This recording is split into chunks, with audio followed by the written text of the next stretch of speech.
All right, welcome to our 2023 RPOD 192.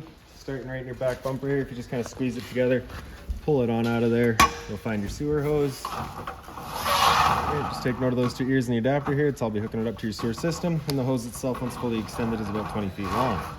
Just keeping it stored in the bumper back here to help keep any sort of stench out of the unit, keep things that bit fresher. Cap just presses into place. In this corner, as well as each corner of the trailer, you're going to find a stabilizer jack. All they do is they run down, contact the ground, give it another turn or so just to firm it up, and that'll get rid of any sort of bounce or sway that you see you got in the unit right now, just to keep things firm while you're out camping. Kind of ahead from there, you'll find your low point drains. The purpose of those is just to drain out your water lines. So if you're leaving the unit for a while and you don't want your water going stale or stagnant, you can open those up and drain out the water before you leave. Sewer system's right here, so take that cap and just kind of give it a press and a turn. And it comes on out of there. You see it's got the same ears on it that your sewer hose had. It'll attach the same way, where you're just pressing it in, turning it until it locks into place. On the left, you get a gray valve. On the right, you get a black. The black valve is controlling your black tank. Black tank is filtering your toilets. It's of course going to be your dirtiest water, so we'll dump that first. Once that's done, you can then come to the gray. Gray tank is going to be filled from your sinks as well as your shower, so typically cleaner water. We dump that last just to help keep that sewer hose as clean as possible. Up from there is the cable and satellite inlet. Coax cable plugs into there, fires up at your TV location. Right beside it is your short cord inlet. So as you pop that open, you'll find a notch in the bottom corner. It's going to line up with this notch here. Press those in together, little 1/8 turn will lock it down, and you get the threaded collar in the back there to properly lock it into place. Following the cord back, standard 30 amp end there. Most campsites will have that. You can just plug that straight on in and you're good to go. We do also provide you with a 15 amp adapter, so if you're looking to plug in at home to charge your batteries or run your fridge, you got the power to do so. Up above all of that is your exhaust for your furnace. If you're ever running your furnace, you just want to make sure it's not blocked off. It does get hot. Stove vent right here. So of course, propane stove is putting off fumes. So you gotta make sure this flap here is opened up so that our fan inside can evacuate said fumes. Once you're done, just kind of clicking it into place. That'll prevent any dust from kicking up in there while you're out traveling. Towards the front, your freshwater inlet here. So pop that cap out, your water hose will plug into there, turn on the water, and that'll fill up your freshwater tank. Be drained for that tank. We just got dripping right down underneath there right now. Just the little cap screws onto there. City water connection here. Water hose plugs into there, turn on the water, and that pressurizes the lines throughout the unit. One end of your storage compartment here. So as you open it up, you're gonna find this water hose. Instead of that water hose, you'll find your park adapter. So your 30 amp cord into there, 15 to a standard outlet. It's also where I got that little cap for the freshwater drain. So I'll just stick that in there real quick. Okay. Two little jacks here. So this one here is gonna be for your tongue jack in the front. And the big one is for all of your stabilizers. Inside of here, you also have an inverter. So what your inverter does is it takes your 12 volt power and it inverts it and creates 120 volt power so that you can still run your fridge or your GFI outlets off of it if you're out dry camping. We'll go over that a bit more once we get inside. Just close her down once you're done. Yellow box here is your tire pressure monitor sender. So that's you'll have a little handheld unit that you'll have inside of the truck. This is just what's communicating with it to let you know what your tire pressures are at. Battery disconnect switch beside it, so that's on right now. If you're to turn it off, simple as that. Battery itself is housed inside of this box right here, so as long as you're plugged into that short cord in the back or your 7-pinch tow vehicle, that battery is charging for you. This knob there, if you lose it off, press it back. You've got access to your propane tank, standard 20-pound tank. You're just turning that knob to open it up. In front, your power tongue jack is that plug there. It's where you'd get your access to your manual override. Just pressing it back into place once you're done. Light switch on top, up is up, down is down. Other end of your storage compartment, magnetic latch just holds it open. Inside of here, you're gonna find this water hose, has a little garden hose end on it, and then this little quick connector, so you get the two little ears there. That's gonna attach in right in the back here. So this port, you're gonna pop on open. You get the little inserts for your little ears there. Press them in, little 1/8 turn will lock it in, and then that's this garden hose tied into your cold water system. No hot water, just cold, right? Once you're done, just kind of press on it, pop it on out of there. Just extend it out and let the water come out of it, just so that you're not storing that water.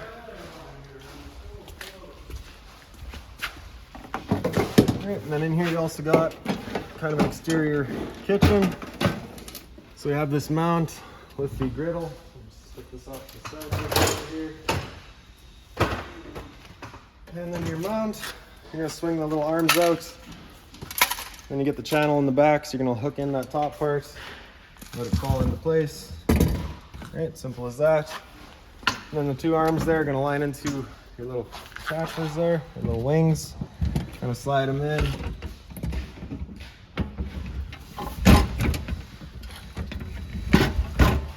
And And then the little locking pins here, just so they don't slide around. Propane hose, you're gonna pull that collar back and you can disconnect it. Right underneath, right in the back, sorry. Pull that collar back and attach it. Kind of additional to this collar, you've got this valve here. So with that valve opened up, you cannot undo that quick connect, so it's just kind of an added safety. It's gonna be the same thing at the trailer here. So get our dust cap, push the collar back, insert the hose, open up that valve. With that all opened up now, we can press our knob in and just kind of rapidly turning it past the light. And as soon as it clears the air out of the propane lines, it'll fire up for us. There we go. Once you're done, just turning it up to off.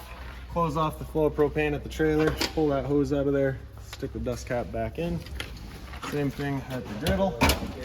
And then I just like to attach the hose to itself, just ensures that absolutely nothing's getting inside of there. GFI protected outlet kind of right behind it. And then the last bit of your exterior kitchen here is just your little tabletop, little counter. All right, so same idea, you get the little channel that sits on the top. And then the standoff that just falls down for you. Simple as that. All right, once you're done, it just kind of goes back away the same way, just backwards. Black tank flush port here. So you may notice over time, after having gone and dumped your black tank, your monitor panel is still reading 1/3 or 2/3, whatever it may be. Typically, it's just some debris inside of the tank hanging between the probes. So what you do is just take your water hose and plug it into there, turn on the water, and that'll just flush out that tank for you. In the back of the unit, you get your hot water tank. So that keyway there, you just line that up. You can pop it on open. All your controls for turning it on with propane are just inside of the unit. Turning it on with electricity is just that switch down in the bottom there. Before you turn it on with either source though, you just want to hit this relief valve there. You should get some water coming out. If you're not getting any water out, there is a chance that this guy is empty, and you of course run the risk of burning out your elements. So you just want to make sure it's full before firing it up. Once you're done, just lock it back down with the keyway. Lastly, you get your spare tire, your exterior ladder so you can get up top and check your seals, as well as a pre-wired mount for a rear view or observation camera. So now making our way inside of the unit, assist handle up 90 degrees and it falls into place. Then we can open up our door. With the door wide open, it does contact your awning arm, so just keep that in mind. If you're going to be running your awning, you want to keep it at 90 degrees or so. The blue handle in towards the center, and then you can open up your stairs. These little tabs there, if you just push them in, you can extend or retract your legs based on your campsite needs. As we get inside, first things first, right on the right there, you get your fire extinguisher. That's standard, pull the pin, point, and shoot. Kind of up the wall, opposite side of it, you get your interior light switch. Does all of your interior lights, with the exception of the one above your sink. That's just on its own center push button. The rest of your lights are also on center push buttons, so if you're looking to conserve power, you can kind of turn them off as you want them. Porch light center right there, so as you turn that on, does a little amber light outside. Awning LED does the light strip. Awning itself is on this switch here. Press and hold extend, and that awning will make its way out. Once that awning is fully extended, we're going to see a little black flap as well as the black of the metal tube. Once you see that, you're going to stop. If you were to continue extending, it can actually wind itself up backwards, in which case your fabric would be underneath the tube, allowing it to then hold water, accelerating the growth of mold and mildew.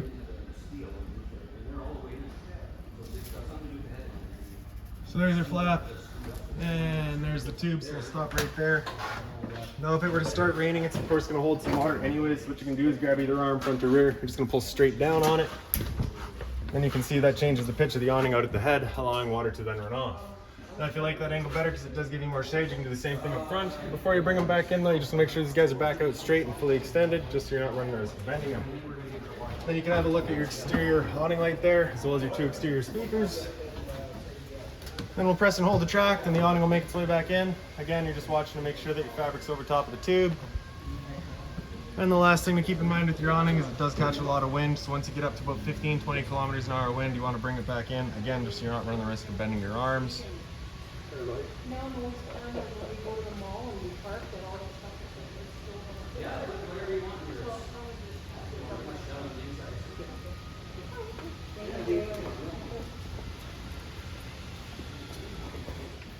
And there we go. So right up above all that, we've got your solar charge controller. So you do have a solar panel installed and hooked up going.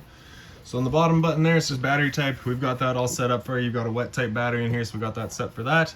Amp volt, if you just kind of press that, you can see what your charging rate currently is. So 1.1 amps, you're really not charging. All right, and then you can see your battery voltage. Around the front of the unit, you get some storage space down here, as well as a little bit of closet space. These two closets are identical. They do have the little lights inside of them, operated off of that switch there. USB charging, as well as a power outlet on both sides. Couch here is currently flipped up as the couch, of course. If you were to take the bottom, flip it up, folds on down. Then you get this latch on the side here, pull that in towards the center, and you can bring down your bed. So across the front here, you can see we've got this shade here. It has the screen in it, so if you want to have it open, keep the bugs out. You can also, of course, close it right down for night. Right, there's a little clip there. If you just undo that, you can have it separated, and then you get access to all the little handles there to open up the window. Little struts on either side. They just have the little knobs there. If you tighten those down or loosen them off, you can just open it up and close it with ease, of course. Right. On this side here is your inverter, so just kind of, or your inverter controller, so it just kind of tells you what you're doing. Unit there kind of just powers it up, and you can just kind of cycle through to see what you're currently doing. Right. Right. Once you're done, you're just picking up the foot of the bed, push it straight back until that latch clips into place. Pick up the base of the bed for the couch, folds on up. Blinds throughout the unit, just kind of sit wherever you leave them. So if we can get a finger in here and grab it, there we go. Right, emergency exit here, just pulling that red tab to get rid of the screen. Take this handle here, throw it outside, hop on out. Another little storage space in here. Right behind me is your monitor panel. So in the bottom right corner, we've got your water pump switch. If you turn that on, turns on your water pump, drawing out of your fresh tank to pressurize your lines. Water heater switch is right beside it. So as you turn that on, you get that little red light there letting you know the ignition sequence will start. Once that sequence is started, that light's going to go out. It'll try that 3 times. If after the 3rd try it hasn't fired up, that light's going to come on and stay on. At that point, just off, back on to reset it. GFI protected outlet beside it. Test on the left, reset on the right. So if you ever have outlets that don't work, it's the first thing you should check. So you can just kind of hear the whir of that flame. We know that tank is good. Straight up from there, get your thermostat. The power button on the bottom there is going to wake it up. Then it will first come into fan low. It's just going to move some air around with the low fan. High fan's just moving air around still. Cool high is where the compressor will cut in and out as needed. The high fan will be on all the time. Cool low, same idea, just now we're using the low fan. Cool low auto is where it becomes an on-demand system where both the compressor and the fan will come in and out as needed, but it'll only use the low fan. Cool high auto, same idea, but now we're using the high fan. Temp selection at any points just with your arrows there. After cool high auto, you hit that bar again, it comes down into heat. Turns off your air conditioner, turns on your furnace.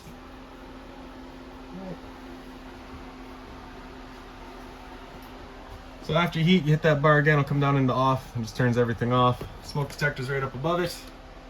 Right. With your air conditioner going, you've got 2 different options. You got these 2 louvers here. You can just have them closed off and you send all your air through the back, or open them up and it's just kind of going forward and back, right? Storage up top here in your kitchen. So that binder there's got all of your owner's manuals, any remotes, any keys, anything like that, you're gonna find right in there. Here's that tire pressure monitor sender, so you'll have that up in your vehicle with you. Hot and cold water at the sink, of course. You do also get the shower head feature. The sink cover is just soft plastic, so nothing hot on there. Range vent right above your stove, so you get the light as well as the fan. This is that fan that you want turned on with that flap outside opened up. Cover just folds on up. Take that knob there, turn it over to light, grab a lighter, fires right up. Once you're done, just turning it back off, letting it cool down, and closing her up. Microwave here does also have the convection feature, so you can kind of cook in there. Just storage right beside it. Underneath the microwave is your LP detector. Propane's heavier than air, it sits on the floor. That guy detects it and starts going off just like a smoke detector would. Your fridge here, handles are kind of right underneath. Flip it on open. It is fully 12 volts, so as long as your batteries are charged or charging, this guy's going for you. Down underneath it's your power converter. Press it in top and center, it'll pop on open. Get all of your breakers in the middle here. Whenever a breaker breaks, it sits in the center, so just turn it off and then back on to reset it. All of your fuses are on the right side. Central back system here, so power button on the left, slide that slider open. If you were to get yourself the hose set up, you can stick it right into there. Pull this tab over, open it up, and there's your bag. Underneath here is kind of a dust pan eliminator. So basically you're just gonna be sweeping up all the dust over here. Open it up, it'll suck it up for you. Here's the outlet for your furnace. So when you are running your furnace, do keep in mind that it's not ducted. It's just dumping all of its air out right here. So if you're looking to move that air forward and back, you're gonna want to get yourself a little fan or something. Little closet space here. In the bathroom, shower, standard head and hose, hot and cold water. Of course, kind of the only thing fancy here is the shower miser. So with that pointed kind of back towards the wall or down, that's it, going to be using the shower as normal. If you were to have it pointed forward, that's it now going to recirculate all the water back into your hot water tank, or sorry, to your fresh water tank. So for example, if you're sat here waiting for hot water to show up, instead of wasting all that water down your drain into your gray tank, you can take that water and recirculate it back into your freshwater tank. So if you're out dry camping, you can kind of save yourself that bit of water. Hot and cold water at the sink, of course. Again, a bit more storage down below it. Just being mindful of your drains and your water lines. The toilet here just flips on open. You get your flusher front and center. A little bit of storage over here. If you're looking to access your water tank, once it comes time to winterize the unit, 4 screws there to pop that panel out of place and get right to it. Travel strap for your sliding door there, just pull that out, and it does have a magnetic latch. TV, straightforward, it is 12 volt, so it's plugged in, ready to go there.